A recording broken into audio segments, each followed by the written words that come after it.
Hey guys, Steven here, Fanatic Perspective. Got my good buddy, Mr. Keenan Womack, on to talk some Texas hoops.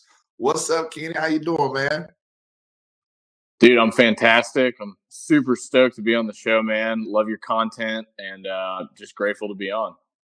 Well, I appreciate it, man. I gotta, we're gonna talk some college hoops right now.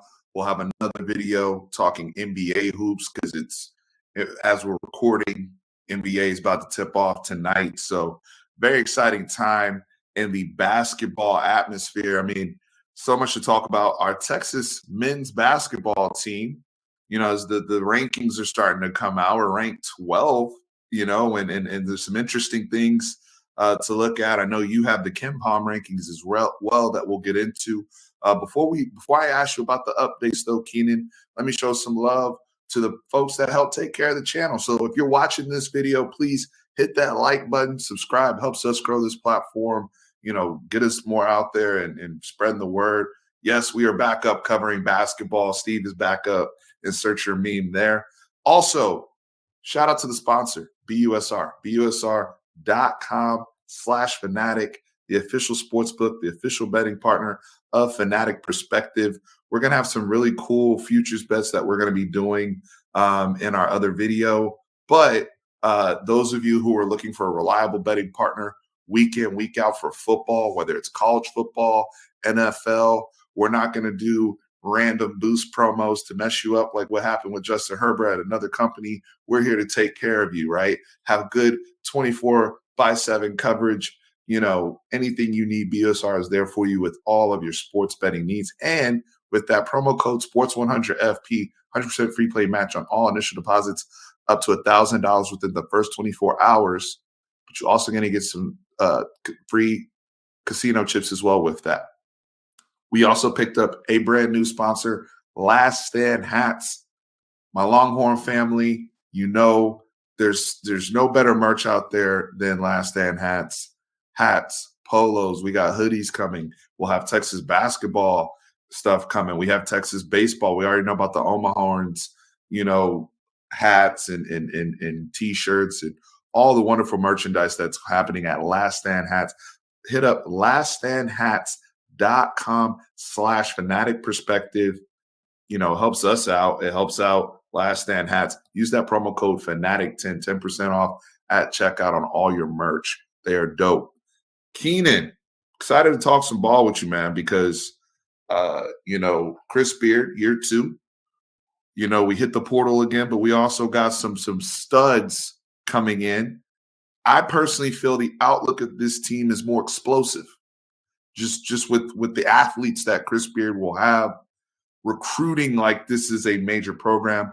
The opening of the Moody Center, you were just at the Moody Center several hours ago.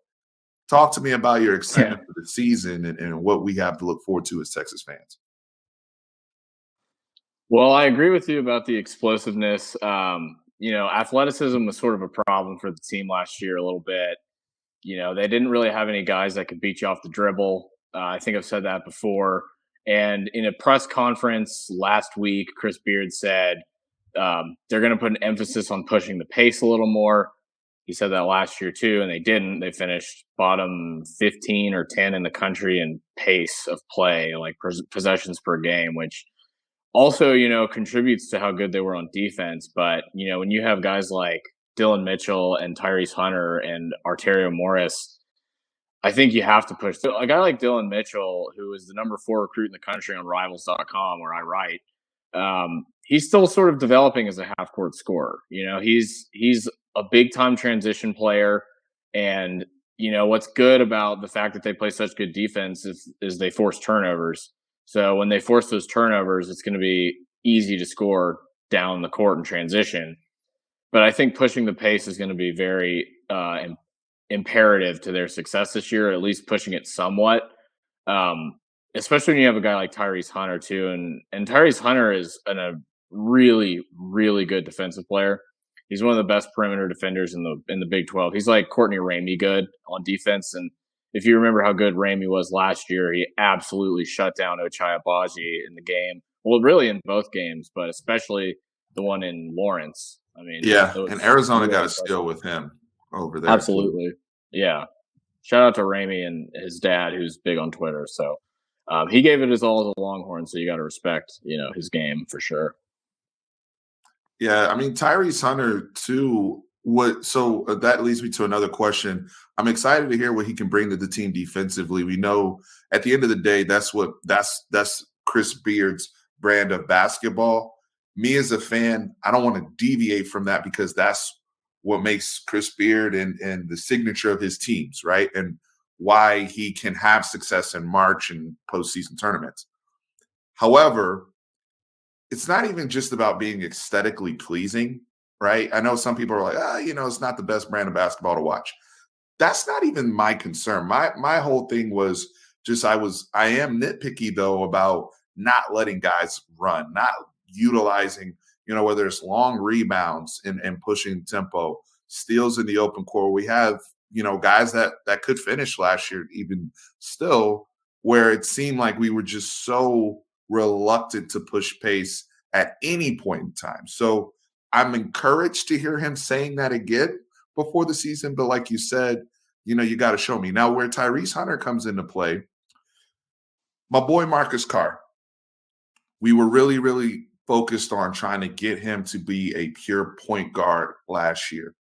I think now Tyrese Hunter here, and correct me if I'm wrong, what he will bring from Iowa State and what he's already proven in the Big 12 is basically kind of setting that table a little bit better and allowing a Marcus Carr to play off ball and be more comfortable just really trying to score the basketball, as well as being, one of our better shooters, if not our best shooter off the catch. What say you about Marcus? Because I think he's going to be really, really key to our scoring efficiency this year as a basketball team. Yeah, no question. Tyrese Hunter is absolutely. They had four major holes last year, and they filled two of them. They had an athleticism issue. They fixed that. Pure point guard play. They fixed that. The next two questions are shooting and a big inside. But Marcus Carr is really kind of an off-ball player, like you said. He's kind of an undersized two guard, more so than he's a point guard. And trying to fit a round peg in a square hole or whatever the saying is. That's kind of what they were doing with Marcus Carr last year. He's not built to be a true point guard, primary ball handler on every possession. That's just not really his game.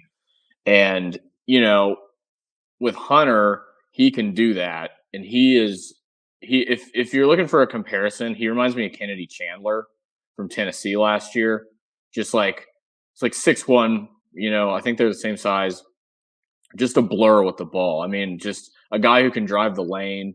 I did a GIF breakdown on him that I'll repost on Twitter today about his game, and he is so lightning quick with the ball, and his outside shooting is pretty questionable. But towards the end of the year last year, he started getting a lot hotter, and I think he hit like 7 or 8 threes against LSU in that tournament game. So he can turn it on. And if he can be a consistent shooter from outside, I mean, watch out. I mean, he could be a super high impact player.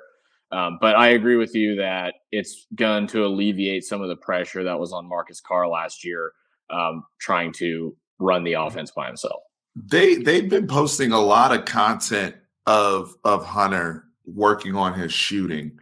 And I think that's imperative because another guy that I think we were very fortunate to get back, and there were so many times where we went as he went, was Timmy Allen, because you talk about half court scoring and our half court offensive efficiency. To me, that really fell into more what Timmy Allen was good at, or when he was assertive. And now what that looks like in terms of spacing around him. And, Tyrese is not always going to just be able to blow by everybody and get to the rack, right? Marcus Carr is not always able to just get right into his midi bag and do all that type of stuff. Like, there has to be some diversity to the offense. I feel like as a hoops head, I'm thinking about Timmy Allen's skill set. He gives me that, but I want more from Timmy. How does that all mix in as we start to kind of move to our front court players? I think that the key for Timmy Allen this year is going to be to expand his range. So I talked to him in a press conference last week, and he mentioned doing that as like a detail he wanted to work on. So I forget who asked the question, but somebody asked him what details did you want to work on this off season, and his main one was expanding his range. So, he took, I think, like 15 threes last year total, and I think he hit like 27% of them. So, like, he was not a threat from three at all. He hit a couple of big ones, actually, but he wasn't a consistent 3-point shooter. They didn't really have anybody who was a consistent 3-point shooter last year, and I don't know that they do this year either.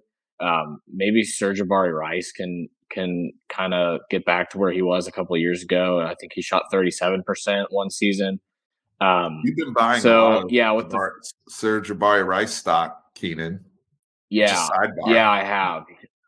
Yeah, no, I mean, he's been real. I interviewed a few players about him a few weeks ago, and I was like, well, I interviewed players and I asked them who was standing out the most in practice, and all four dudes said Serge Rice. They called him Bari, but yeah, so that guy is for real, I think.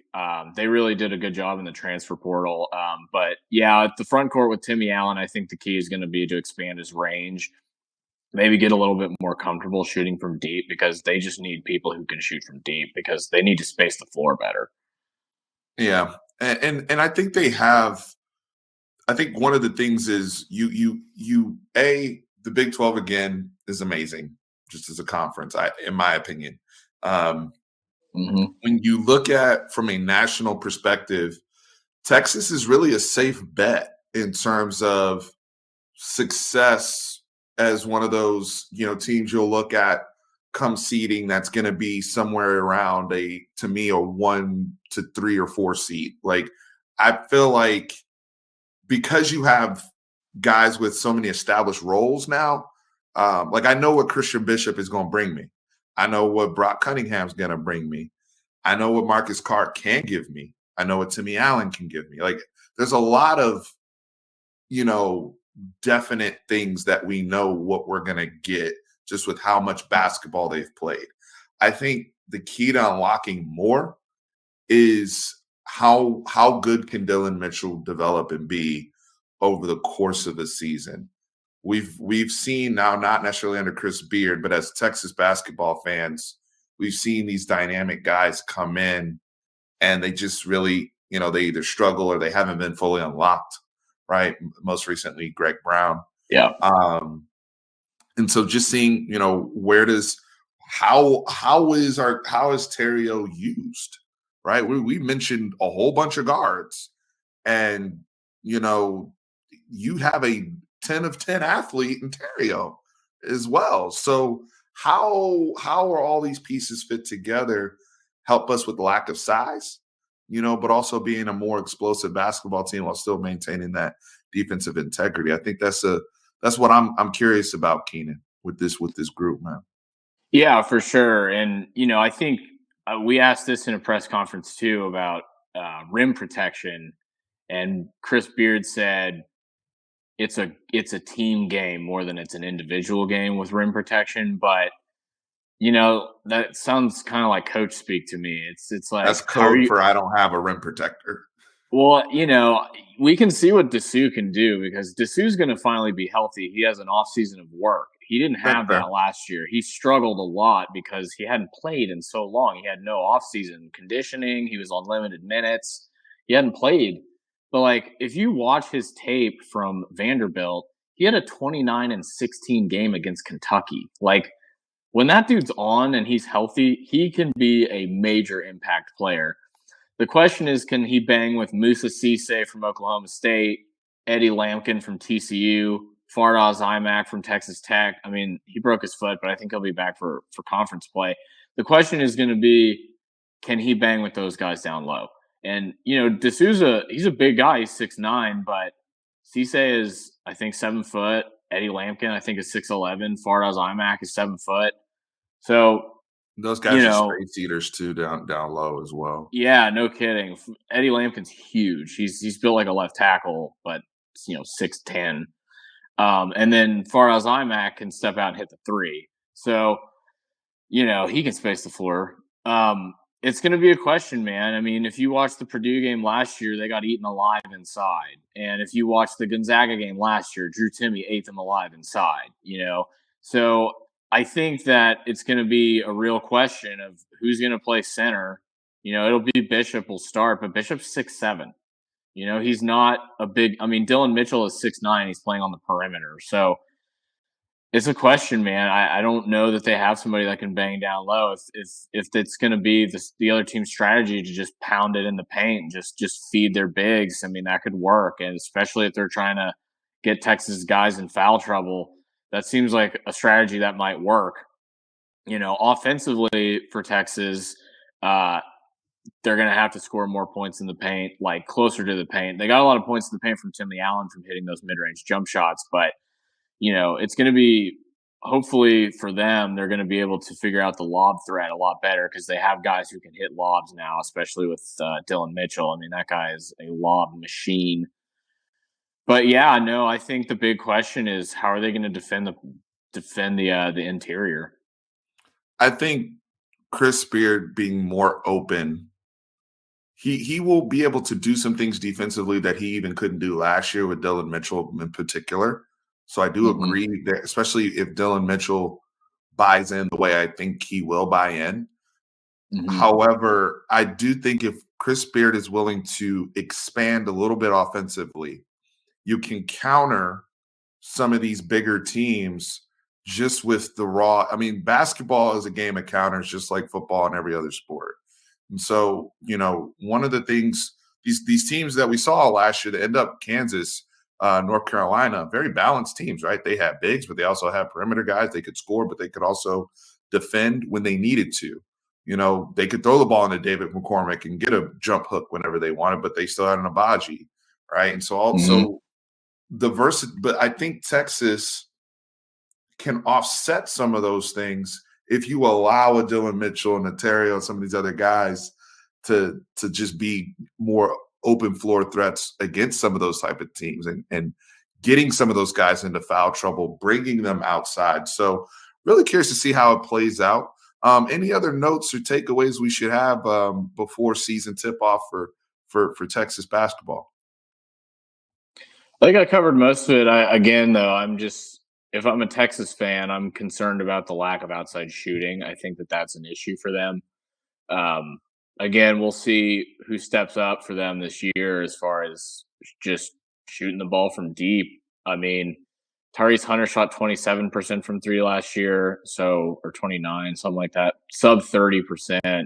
Yeah. So, he worked a lot on his shot, but working on your shot and turning it into an asset in game is a different animal. So we'll see who ends up becoming the go-to guy from the perimeter. You think 12 is fair for this basketball team, or would you have them higher? I dropped my top 25, or I've dropped 11 through 25 so far. Every Thursday I drop in the next five. I have Texas around 15 just because of the issues I've talked about, but that doesn't mean their ceiling isn't really high. If they can hit their ceiling, they could make an Elite Eight, maybe even crazy talk a Final Four, but it would take outside shooting being there's just a premium on that for them. And if you look at the other teams in conference, like if you look at Baylor, they have three dudes who are elite outside shooters. Baylor can Deontay should be George, able to the shoot it freshman. really well this year. Oh yeah. Yeah, and especially LJ Cryer, who was shooting 47% on 6 attempts per game last year. So before he got hurt. So, and then they have Adam Flagler, who I think is arguably the best guard in the conference. It's probably him and Mike Miles. But yeah, Baylor's backcourt is as good as it's ever been, including their national title team. That's how good their backcourt is. Keenan, thank you so much for the updates. I can't wait. We'll have you on periodically, please, throughout the season just to tap in. I think this is going to be a really fun year opening up Moody.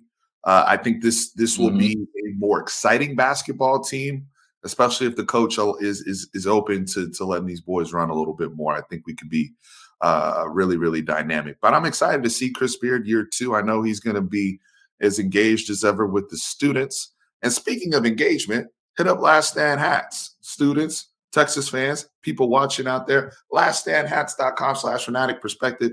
Take advantage of that promo code Fanatic10. You're getting 10%. right off break at checkout.